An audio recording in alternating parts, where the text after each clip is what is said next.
مجھے تو میری فرینڈ جو ہے نا وہ فجر کے لیے اٹھاتی ہے. میں نے کہا آپ کے موبائل میں الارم نہیں ہے کہ ہم اس دور میں پیدا ہوئے ہیں کہ گناہ نہ کرنا بھی نیکی ہے, کہ گناہ ہو رہا ہے اور اس پہ شرمندہ ہے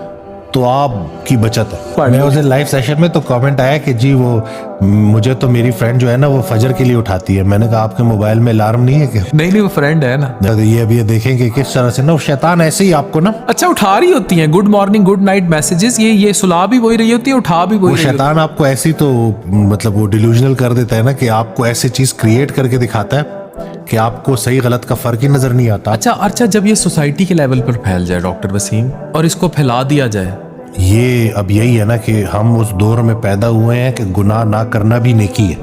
تو اگر آپ آج کے اس دور میں جی رہے ہیں اور آپ غلطی نہیں کر رہے یا آپ ایٹ لیسٹ غلطی کو غلط سمجھ رہے ہیں کہ گناہ ہو رہا ہے اور اس پہ شرمندہ ہے تو آپ کی بچت ہے. جو گناہ کا متلاشی ہے نا وہ آپ کے ساتھ بیٹھ کے فوراً اٹیک کرتا ہے کہ بھئی اس کو بھی اپنے رنگ میں ملا لو اگر یہ ہمارا پارٹنر ہے. تو اس کا میں نے یہ دیکھا ہے کہ اب اگر ہم اس حد تک بگڑ گئے کہ ہمیں شرم و حیا ہی نہیں ہے, بگڑ گیا